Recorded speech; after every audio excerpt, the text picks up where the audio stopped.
Olá a todos! Hoje nós falaremos sobre o sistema respiratório. Os monitores participantes desse vídeo são Ana Clara Santos, Felipe Arraes, Giovana Dutra e Graziela Heiselman. Iniciaremos com o sistema respiratório superior, que compreende o nariz, a cavidade nasal e a faringe. Partiremos para a parte externa do nariz, que compreende a raiz, a região do dorso, o ápice do nariz, as narinas, que dando continuidade para a cavidade nasal, e as asas. São essas regiões que são mais moles do nariz, né?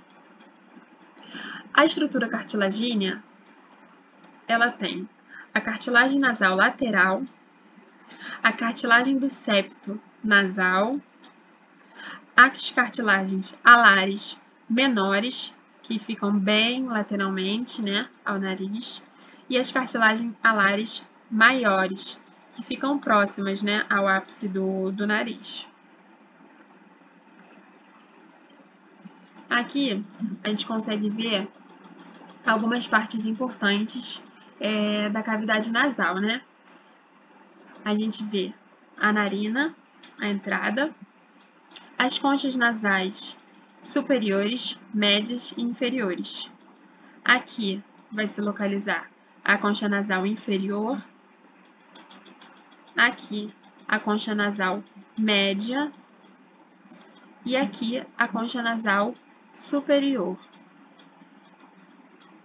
Ao final, a gente vai ter as coanas, que é o limite posterior da cavidade nasal.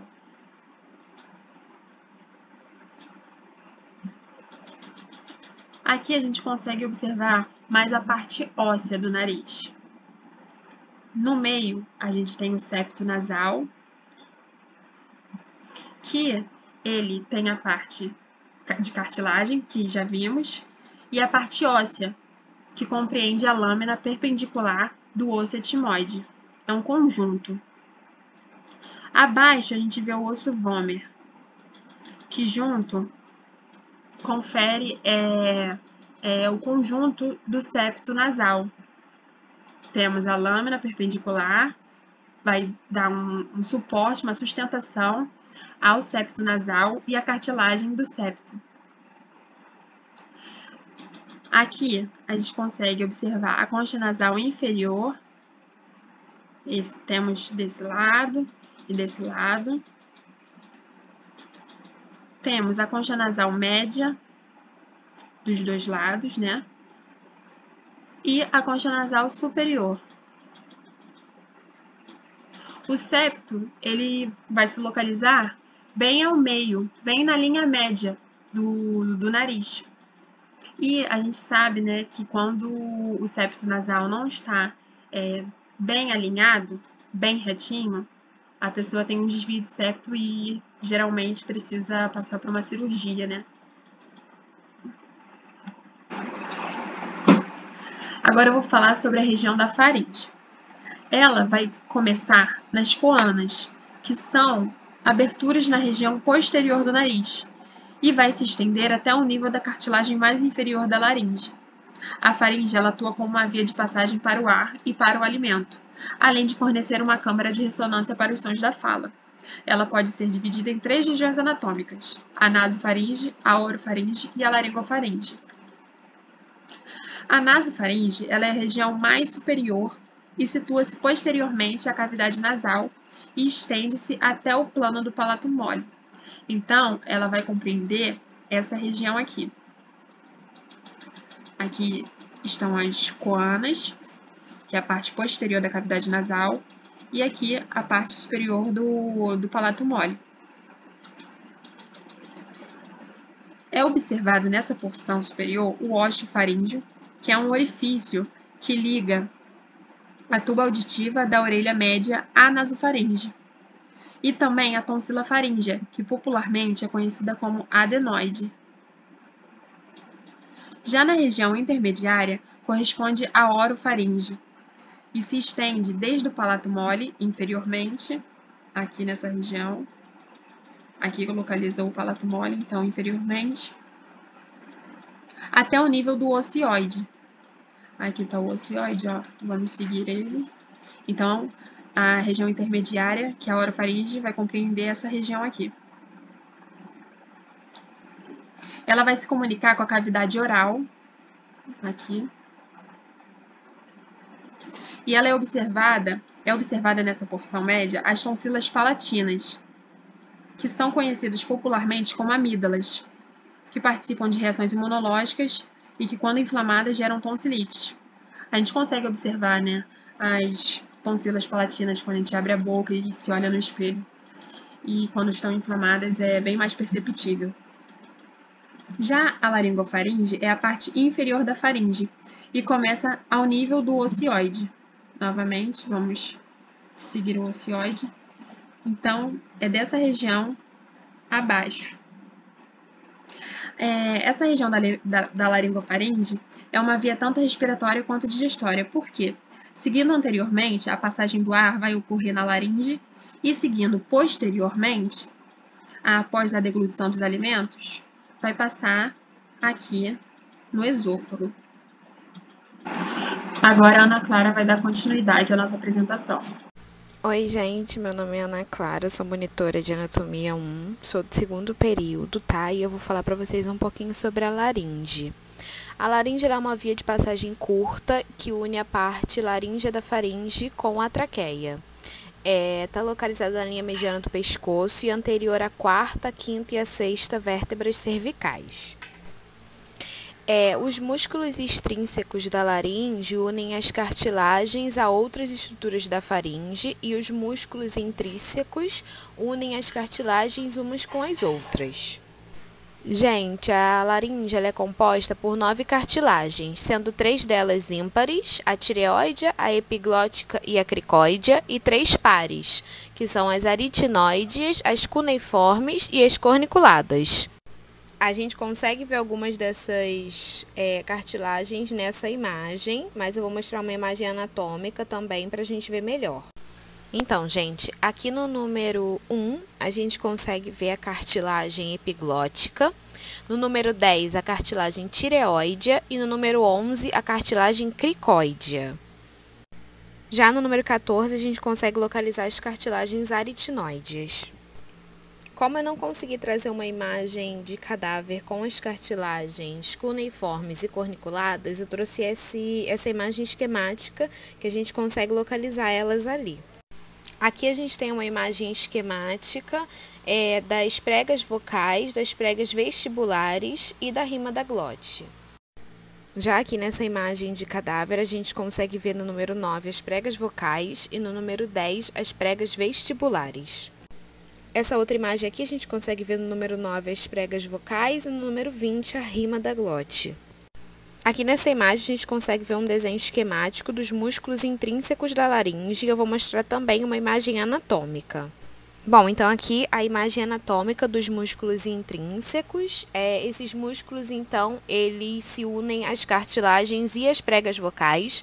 E quando eles se contraem, então, eles movimentam essas cartilagens e tracionam as pregas vocais, então ajudando na produção da voz. É importante lembrar que o som ele se origina das vibrações das pregas vocais, mas outras estruturas são necessárias para converter o som em uma fala reconhecível, né? Então, a faringe, a boca, a cavidade nasal e os seios paranasais, eles atuam como câmaras de ressonância e conferem à voz a qualidade humana e individual.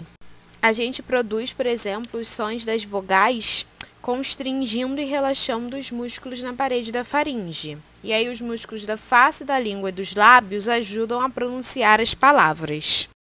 Bom, gente, meu nome é Giovana Dutra, sou uma monitora mais antiga e hoje eu vou dar continuidade, né, à parte de sistema respiratório, falando um pouquinho sobre traqueia e bronco. Então, como a gente acabou de ver, assim como a laringe, a traqueia também é considerada um órgão tubular, né, ou seja, ela é formada por anéis cartilaginosos, no qual o seu limite superior é a cartilagem cricóidea da laringe, o seu limite inferior é a carina, que é o ponto de bifurcação da traqueia, em que ela se segmenta em brônquio principal direito e esquerdo. Então, o que é importante a gente saber da traqueia? É que ela é formada por esses anéis cartilaginosos, só que eles não são anéis fechados, eles são anéis que têm formato de C, ou seja, que são abertos na sua parte posterior. Então, na sua parte posterior, ele é aberto e ele vai ser preenchido por esse músculo traqueal, que vai ser importante tanto nos movimentos da traqueia, quanto para evitar o colabamento durante a respiração.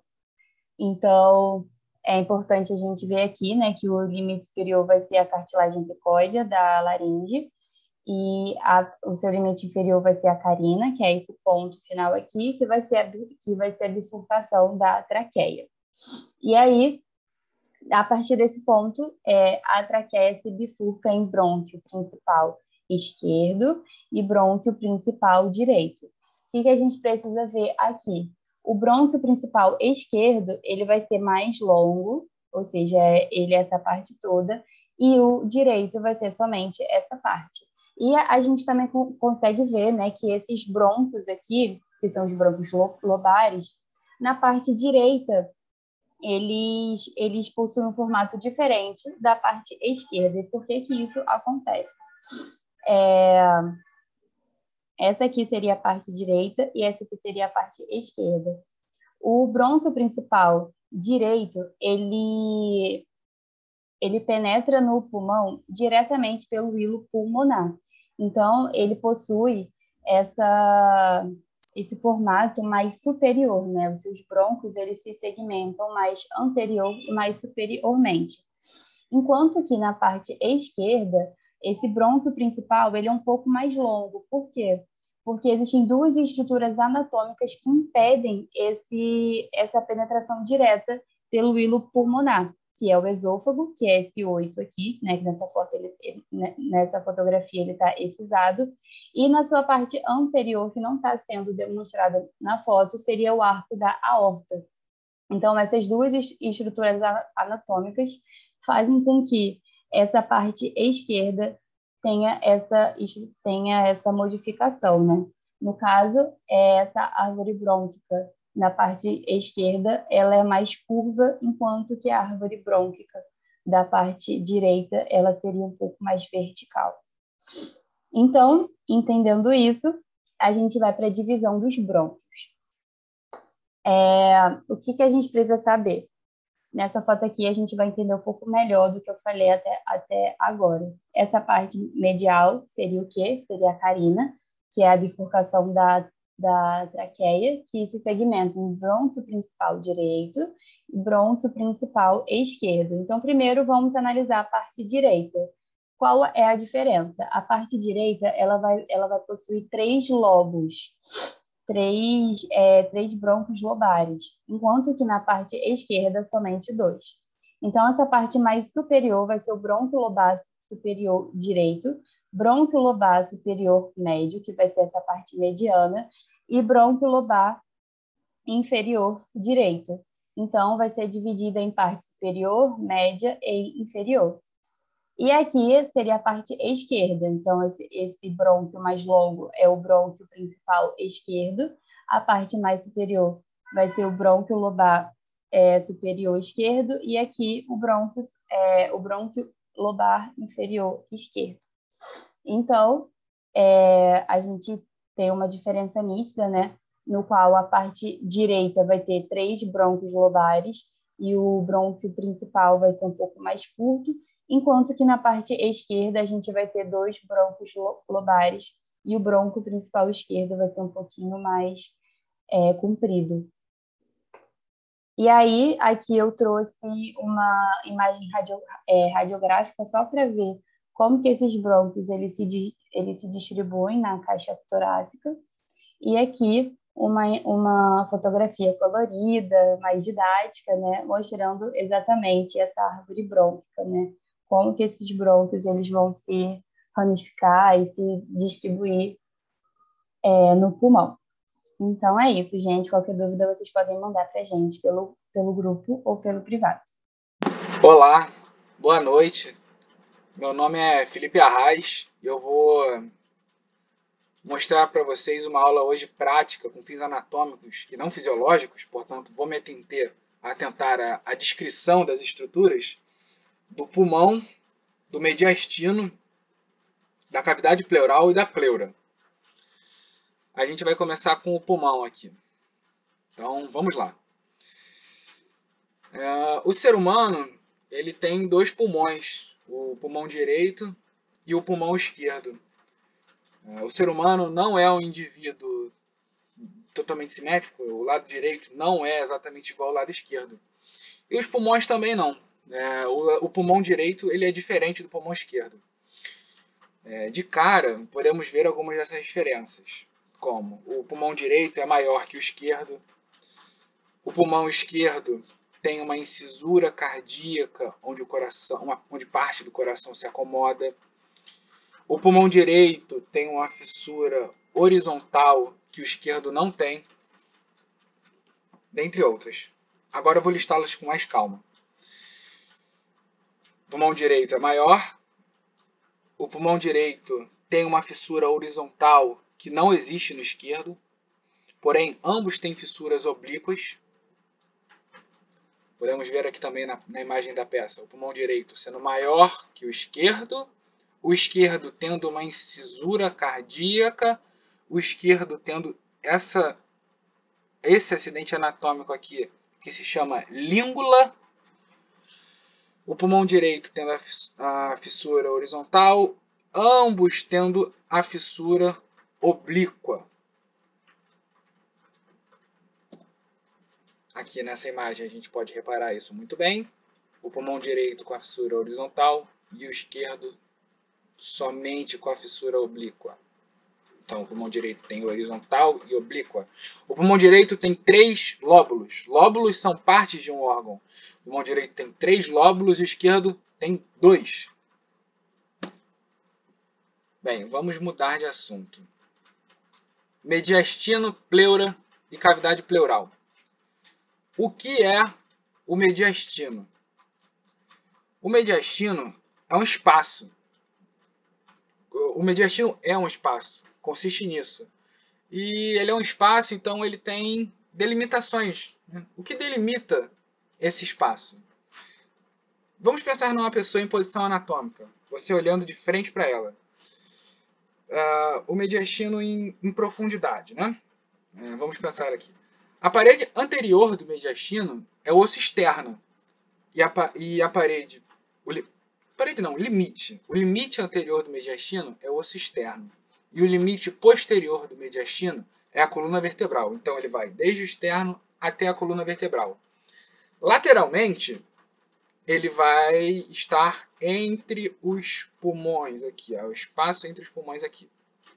Então, na profundidade do externo até a coluna, lateralmente entre os pulmões, superiormente na altura da T1, que é a primeira vértebra torácica, e inferiormente pelo diafragma, o diafragma que delimita aqui a cavidade torácica. O mediastino ele acomoda o coração, o timo, que é um órgão linfóide que começa a evoluir a partir dos 20 anos. O mediastino possui grandes vasos ali, como a artéria aorta, a veia braquiocefálica, direita e esquerda. Tudo bem. Então vamos lá. Pleura e cavidade pleural. A cavidade pleural é algo que está dentro da pleura. O que é a pleura? Como podemos dividir a pleura? Bem, a pleura é um tecido que reveste o pulmão. A pleura é uma túnica serosa que reveste o pulmão. É nisso que se consiste a coisa. Ela reveste o pulmão, ela tem essa função de revestimento, porque senão o pulmão ficaria em contato direto com a cavidade torácica. E a pleura ela tem subdivisões. A pleura tem 2 lâminas e uma cavidade pleural. Vamos ver aqui. A lâmina externa da pleura, ela se chama lâmina parietal. A lâmina interna da pleura chama-se lâmina visceral. E entre essas lâminas está a cavidade pleural. E essa cavidade pleural ela é preenchida por um líquido que auxilia auxilia para reduzir o atrito, para que isso ocorra de uma forma como tem que ocorrer, né? Auxilia nos movimentos de inspiração. Bem, é isso, gente. Muito obrigado. Obrigado pela atenção.